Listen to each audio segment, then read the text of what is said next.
जब हम चांद को देखते हैं तो भगवान की सुंदरता नजर आती है। जब सूरज को देखते हैं तो भगवान का तेज दिखता है।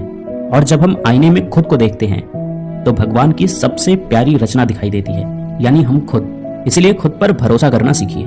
नमस्ते, आप देख रहे हैं कहानी जंक्शन। ये कहानी पुराने जमाने की है। एक किसान था जो रोज सुबह सुबह अपने कंधे पर एक डंडा रखता और उस डंडे पर 2 घड़े लटका लेता। तालाब से पानी भरकर अपने घर तक लाता। यही उसका रोज का काम था। अब बात यह थी कि वो दोनों घड़े काफी पुराने हो चुके थे और उनमें से एक घड़ा फूट गया था। जब किसान पानी भरता तो उस फूटे घड़े में से पानी रिसने लगता।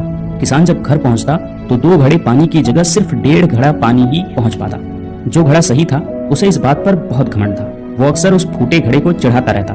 देखो, मैं तो किसान का पूरा काम करता हूँ, उसकी मेहनत जाया नहीं जाने देता, और एक तुम हो जो किसी काम के नहीं रहे। किसान को जब सच का पता चल जाएगा तो तुम्हें फेंक देगा और नया घड़ा ले आएगा। ये बातें सुनकर फूटा घड़ा बहुत दुखी रहने लगा।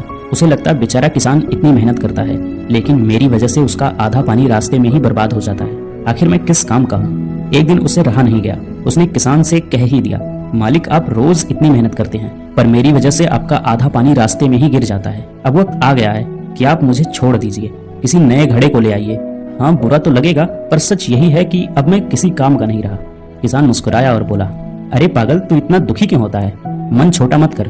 कल सुबह जब हम फिर से तालाब से पानी भरकर लौटेंगे तो रास्ते में एक चीज देखना, फिर बात करेंगे। अगली सुबह किसान फिर वही काम करने चल पड़ा।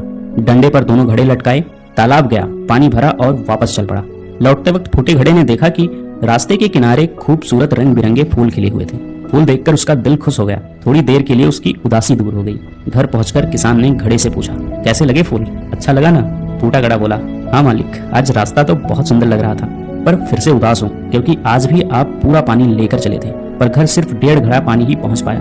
आपकी मेहनत तो फिर आधी रह गई ना। किसान ने प्यार से कहा, तुम्हें पता है वो सारे फूल तुम्हारी ही वजह से खिले हैं। तुम्हारी तरफ ही क्यों खिले थे ये पता है? क्योंकि मुझे बहुत पहले से मालूम था कि तुम फूट चुके हो। इसीलिए मैंने क्या किया, बाजार से बीज लाया और पूरे रास्ते में जिस तरफ तुम लटकते हो वहाँ वो बीज बो दिए। जब भी तुमसे पानी टपकता वो बीज सिज जाते और धीरे धीरे वहाँ इतने सुंदर फूल उगाए। रास्ता सज गया, वो भी तुम्हारी वजह से। मुझे तुम्हारी कमी पता थी, लेकिन मैंने उस कमी को ताकत बना दिया। दोस्तों, ये कहानी सिर्फ उस फूटे घड़े की नहीं है, ये कहानी हमारी और आपकी भी है। इस दुनिया में कोई भी परफेक्ट नहीं होता, कमियां सब में होती है, लेकिन अगर हम अपनी कमियों पर काम करें और उन्हें अपनी ताकत बना लें तो हमारी कीमत सही घड़े से भी कहीं ज्यादा हो सकती है। और अंत में मैं यही कहना चाहूंगा कि आप जैसे भी हैं खुद को स्वीकार करें और आगे बढ़ते रहें। मिलते हैं किसी और वीडियो में। कहानी पूरा सुनने के लिए बहुत बहुत धन्यवाद। अगर आपको कहानी अच्छी लगी है तो आप इस वीडियो को लाइक